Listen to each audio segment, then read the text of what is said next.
하나님 말씀 함께 보겠습니다. 신명기 31장 19절로 22절입니다. 신명기 31장 19절로 22절의 말씀 구약성경 312면에 있습니다.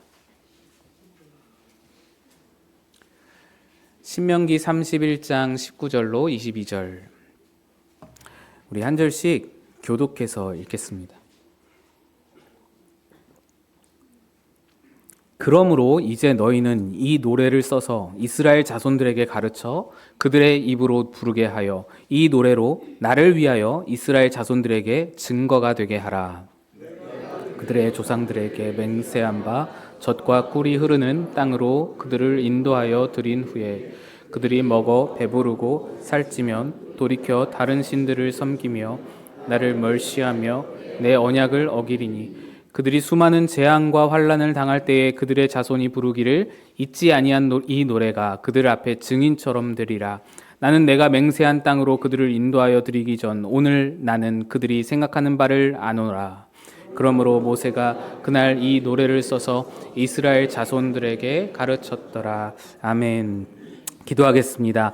하나님 아버지, 오늘 모든 자녀들과 부모들, 온 가족이 함께 예배합니다. 우리의 예배를 받아주시고 주의 말씀으로 우리에게 담아주셔서 아이들로부터 노인까지 우리 모두가 삶의 위로와 은혜를 누리게 인도하여 주시옵소서. 전한 자 감추시길 바라고 예수님 이름으로 기도합니다. 아멘. 할렐루야. 오늘도 우리 주님 앞에 말씀 앞에 나오신 여러분 모두에게 우리 하나님의 크신 평강이 가득 넘치시기를 바랍니다. 특별히 오늘 우리 자녀들 제가 이렇게 앞에 앉아서 보는데 자녀들이 들어오는데 그게 얼마나 감격적이던지요. 우리 자녀들 함께 예배드리는데 우리 학생들에게 하나님의 평강이 넘치시기를 또한 바랍니다. 우리 앞뒤좌우로 인사하겠습니다. 주님이 손잡고 계십니다.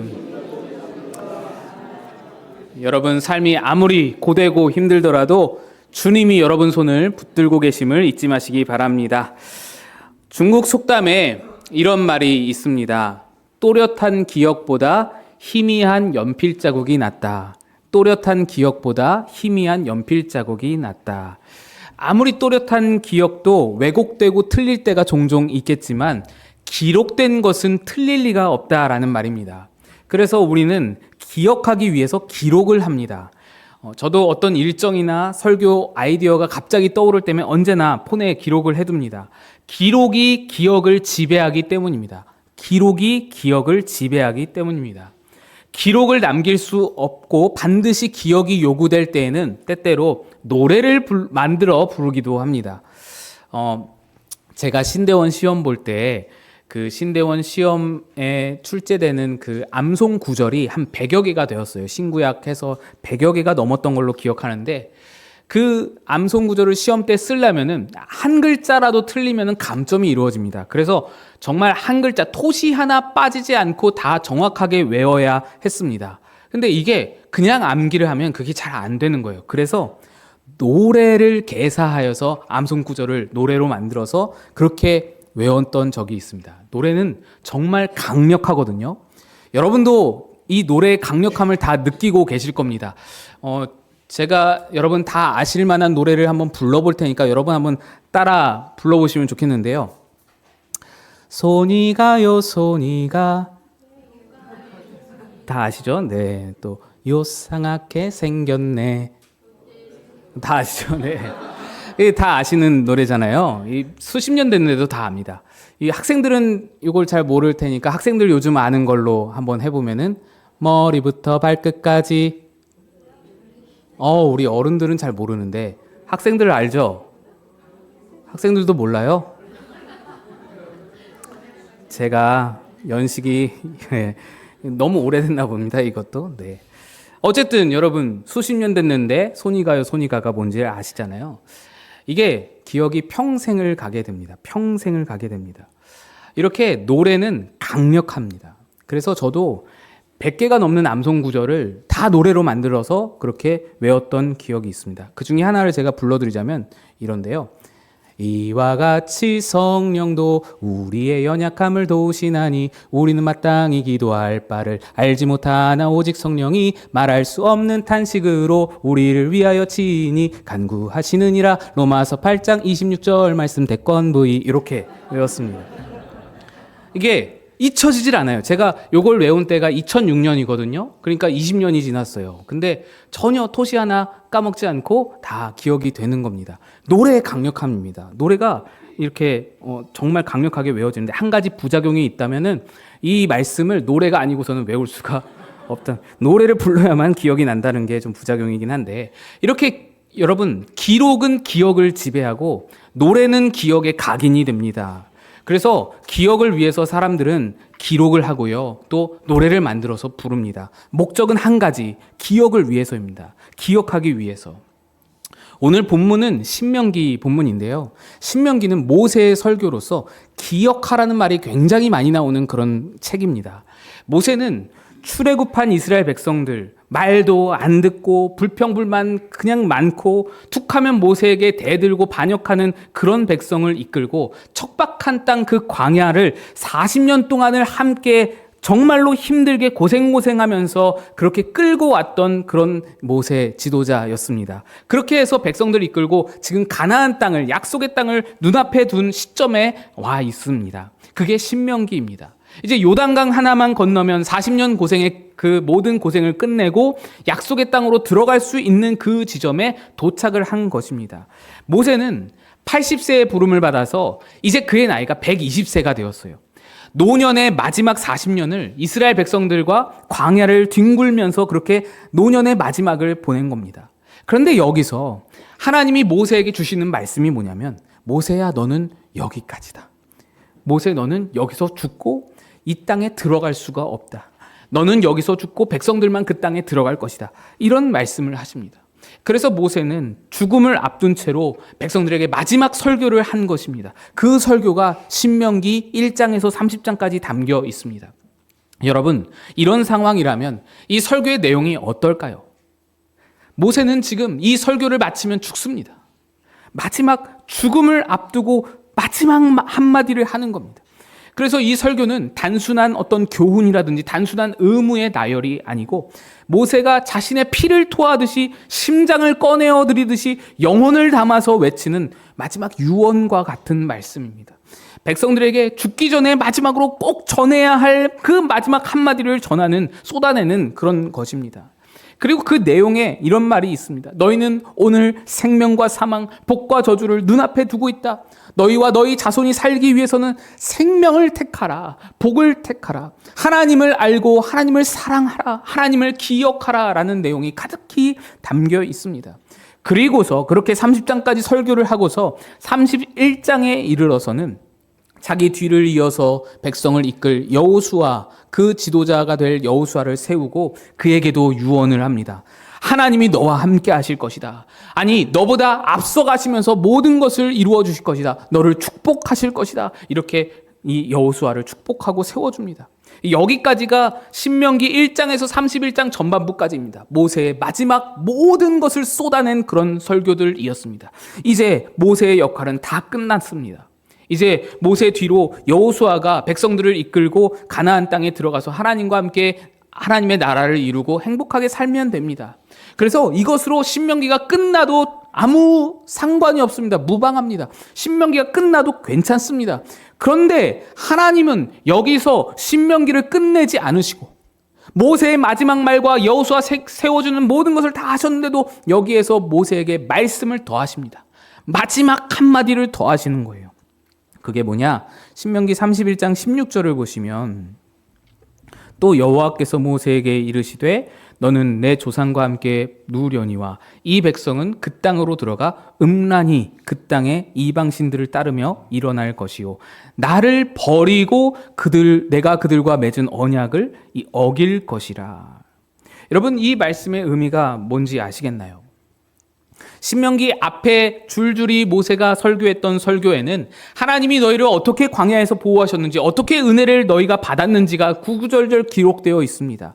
백성들의 하나님을 향한 여러 가지 반역과 배반에도 불구하고 하나님은 그들을 끝까지 놓지 않으셨고 보호해 주셨다. 이것을 말했습니다. 그런데 하나님의 지금 오늘 이 16절에 하시는 말씀이 뭐라고 하시냐?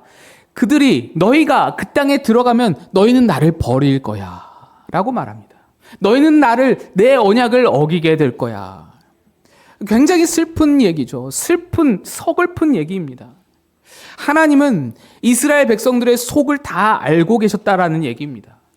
그들은 지금 하나님 앞에서 그럴듯하게 서가지고 하나님 우리가 저 땅 들어가면은 하나님 잘 섬기겠습니다 라고 열심을 다하겠습니다 라고 그렇게 말을 잘 하고 있지만 하나님은 그들의 속을 다 아셨다고요. 너희는 나를 버릴 거야.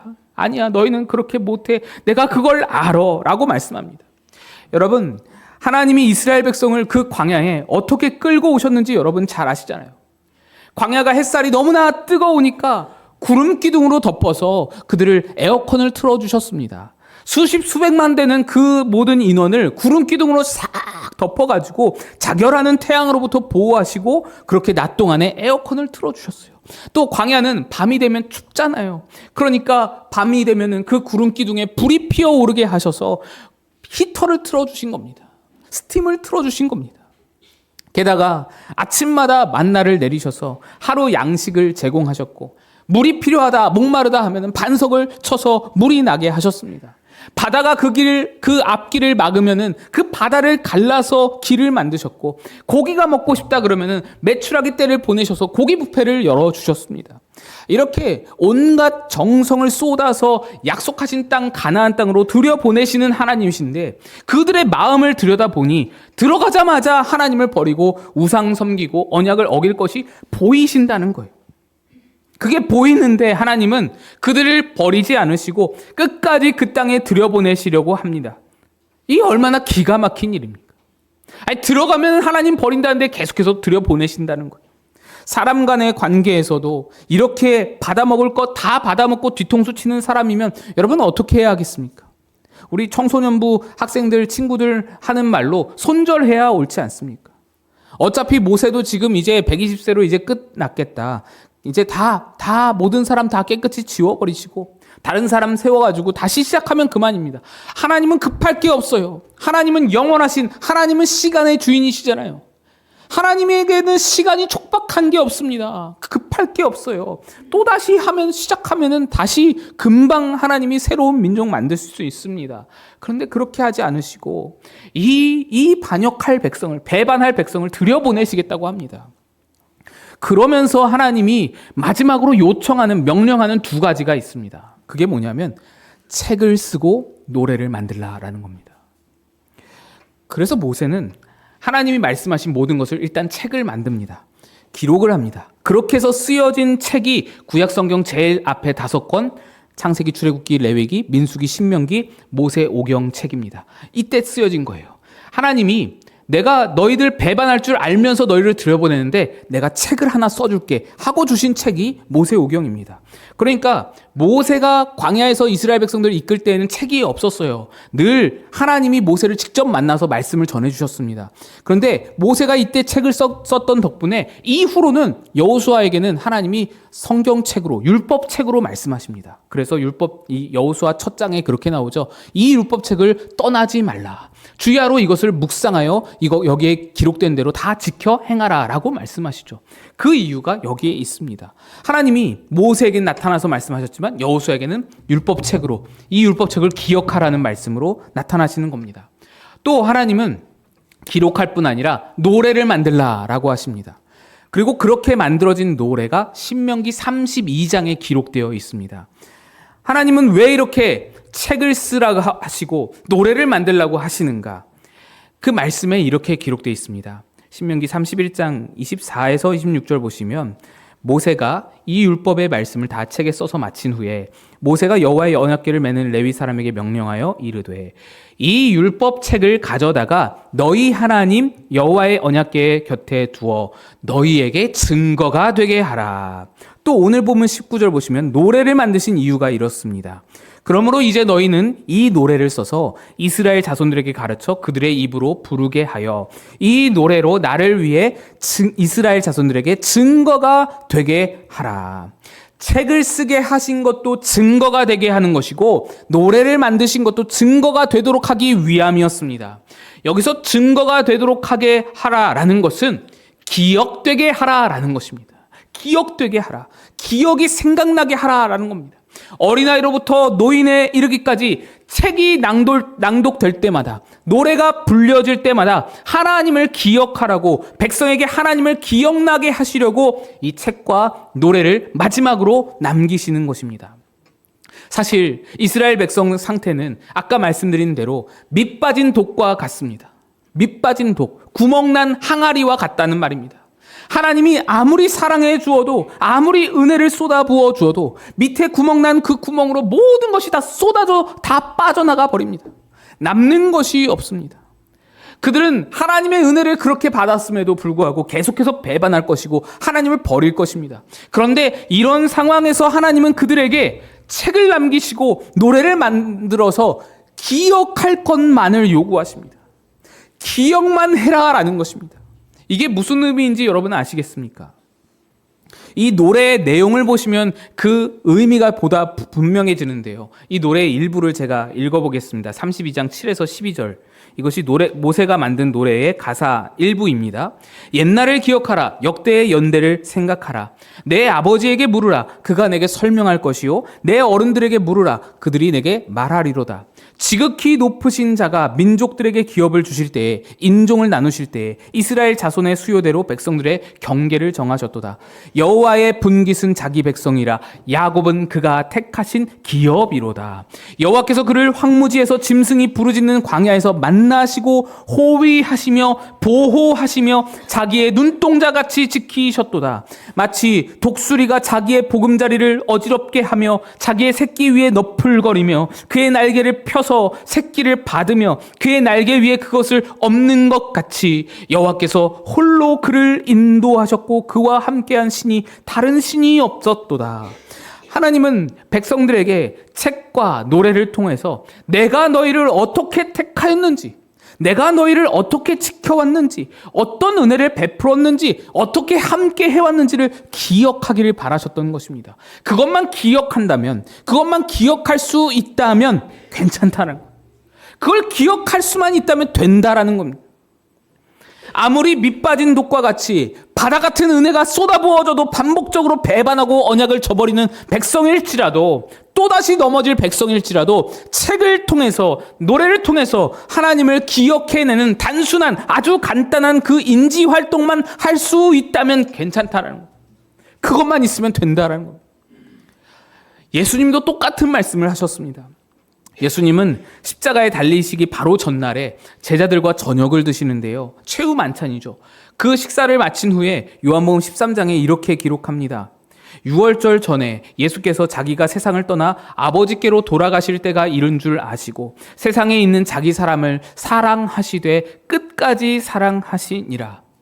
여러분, 이 제자들 중에는 예수님을 팔아넘길 가룟 유다도 있었습니다. 예수님을 3번이나 부인할 베드로도 그 중에 있었습니다.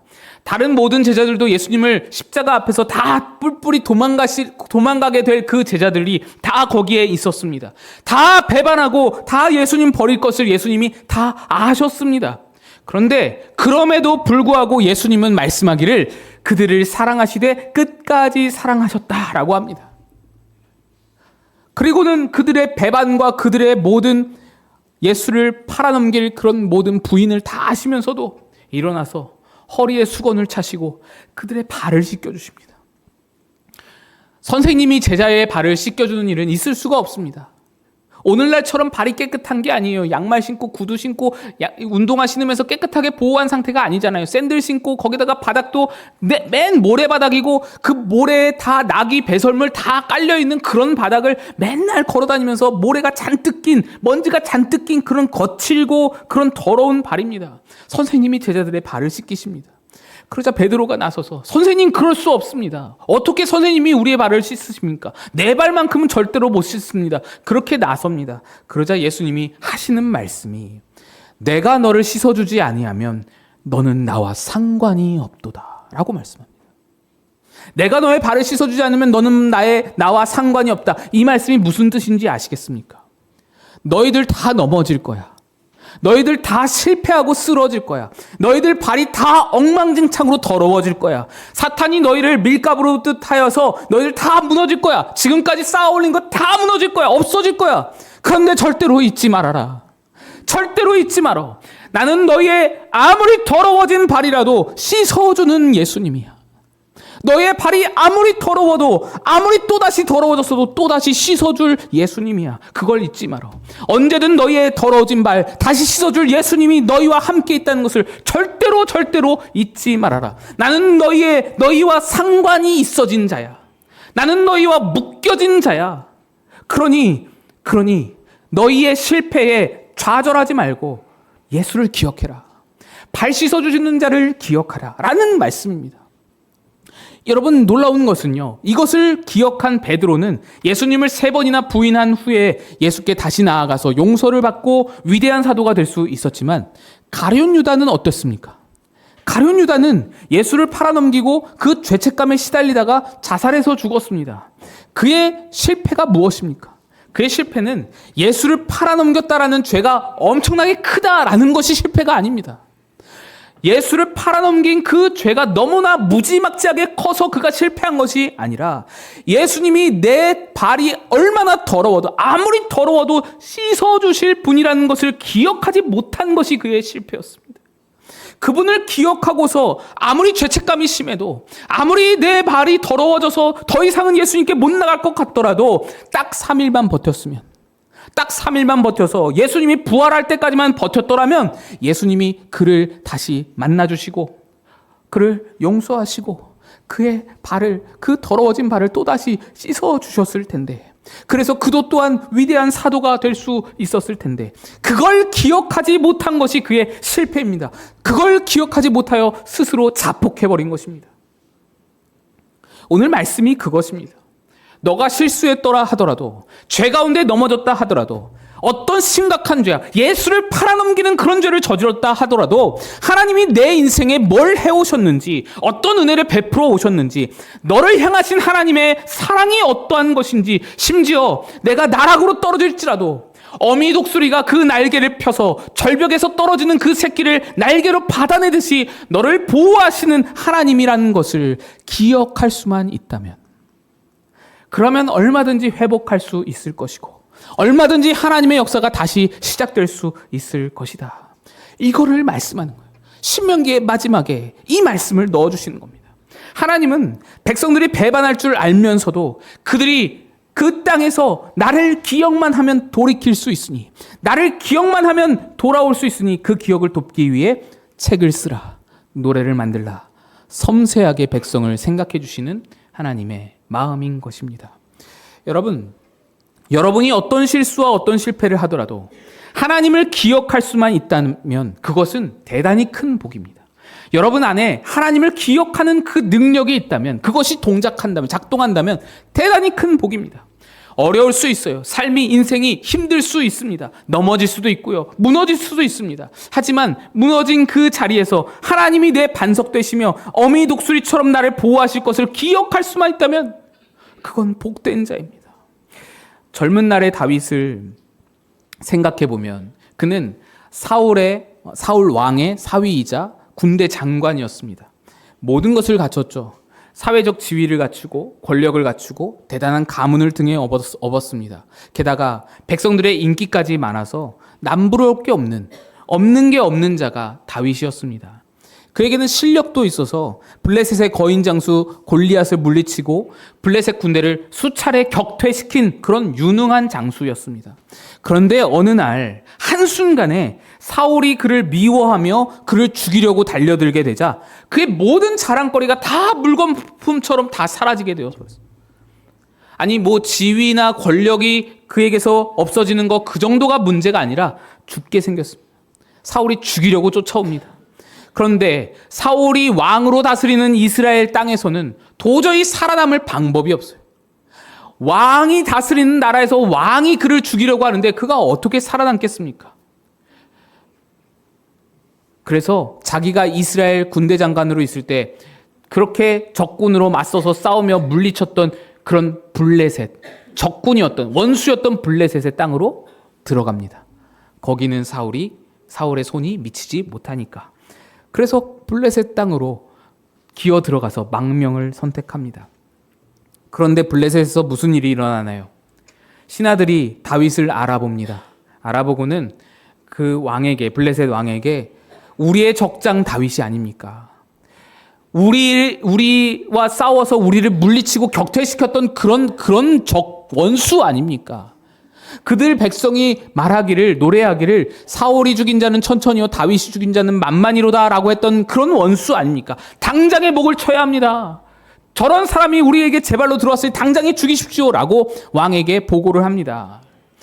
사울을 피해서 목숨을 구걸하기 위해서 블레셋에 그렇게 들어왔던 그런 다윗이었는데 블레셋에 들어왔더니 또 죽게 생겼습니다.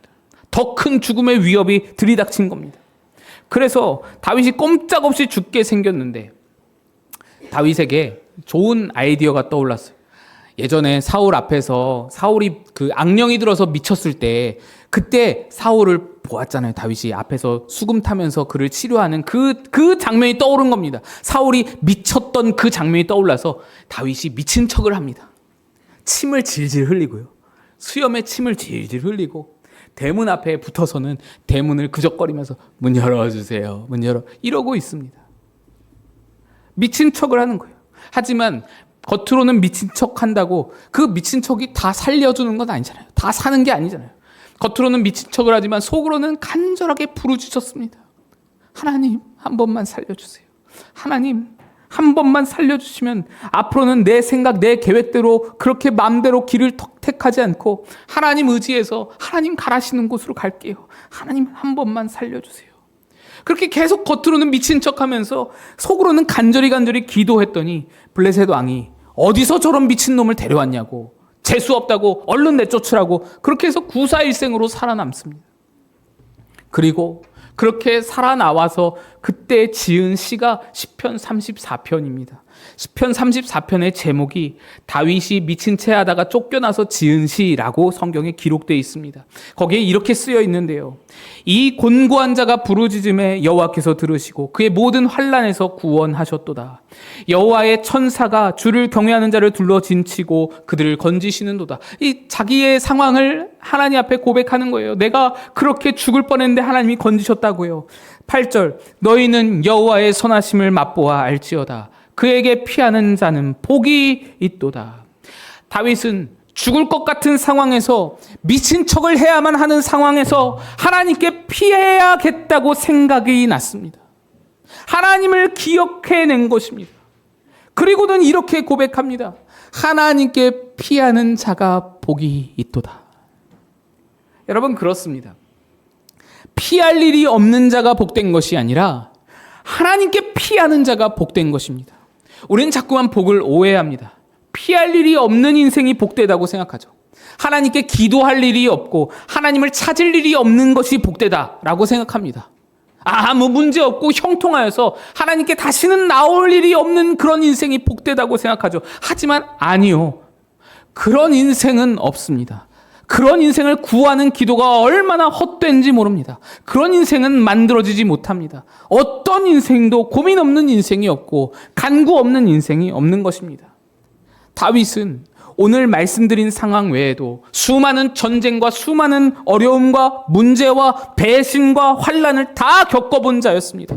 그런 그가 고백하기를 아무런 어려움도 없이 형통한 자가 복되다라고 하지 않고 아무런 문제 없이 환난 없이 평탄한 자가 최고의 복이다라고 말하지 않고 어렵더라도 환난 중에라도 하나님을 기억하고 하나님께 피할 수 있는 자가 거기로 피하여 하나님의 선하심을 맛보아 알아내는 자가 복이 있도다라고 말하는 것입니다.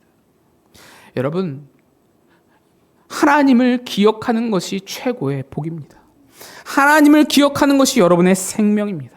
하나님을 기억하는 것이 우리의 소망이며 우리의 가진 최고의 능력입니다. 여러분은 이미 이 복을 가진 자들입니다. 하나님이 여러분을 위해서 이렇게 많은 수많은 말씀들을 기록하여 주시고 수많은 노래들을 만들어 주시지 않았습니까? 하나님을 기억하지 못할래야 못할 수 없는 그 지경에 우리를 묶어두셨습니다. 여러분이 힘들 때 하나님을 향해 찬양을 부를 수 있다면 그게 바로 복입니다. 죽을 것 같을 때 하나님의 말씀이 생각이 나고 교회로 달려와서 기도할 마음이 든다면 그게 바로 여러분이 가진 최고의 복입니다. 여러분은 이미 예수님이 발을 씻어주신 사람들입니다. 예수님의 십자가로 예수님과 상관 있는 자, 묶인 자가 되어버린 것입니다. 오늘 설교 다른 것은 다 잊으셔도 좋습니다. 오늘 말씀에서 하나님이 말씀하신 것처럼 노래를 지어 만들라. 노래 한 곡을 통해서라도 하나님을 기억할 수 있다면 그걸로 여러분 충분한 것입니다. 이제 좀 있으면 그 노래를 부를 것인데요. 우리 학생들도 다 아는 노래, 그런 잘하는 노래 찬양입니다. 여러분, 어떤 어려운 상황일지라도 말씀을 기억하시고 찬양을 기억하셔서 하나님을 떠올리시고 하나님이 여러분 인생에 뭘 하셨는지 어떻게 붙들어 오셨는지를 생각하시기를 축복합니다. 여러분이 밑빠진 독이라고 할지라도 여러분이 그 하나님을 기억해낼 때, 하나님을 생각할 때 독수리가 그 새끼를 붙들듯이 날개를 펴서 여러분을 붙들어 피난처가 되어주실 하나님을 경험하시게 될 것입니다. 우리 같이 일어나서 이 찬양 부르겠습니다. 함께 찬양할 때 여러분 이 찬양을 기억하시고 한 주간 이 찬양을 묵상하시는 그런 찬양 되시길 바랍니다. 하나님의 사랑을 사모하는 자, 하나님의 평안을 바라보는 자, 너의 모든 것 창조하신 우리 주님이 너를 얼마나 사랑하시는지 하나님께 찬양과 경배하는 자, 하나님의 선하심을 닮아가는 자, 너의 모든 것 창조하신 우리 주님이 너를 자녀 삼으셨네. 하나님 사랑의 눈으로, 하나님 사랑의 눈으로 너를 어느 때나 바라보시고 하나님 인자한 귀로서 언제나 너에게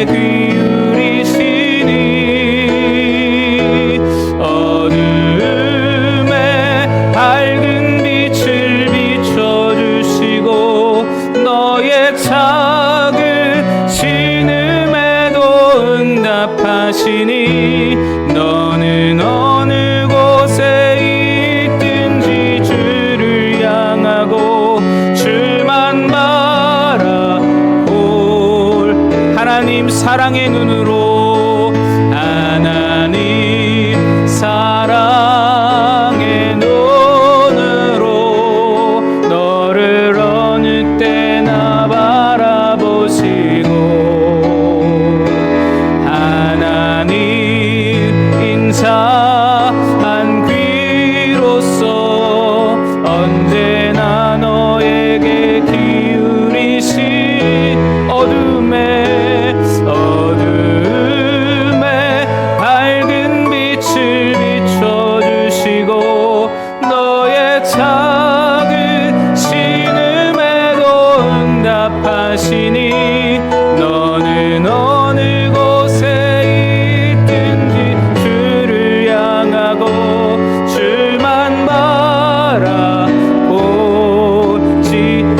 주만 바라볼지라 주만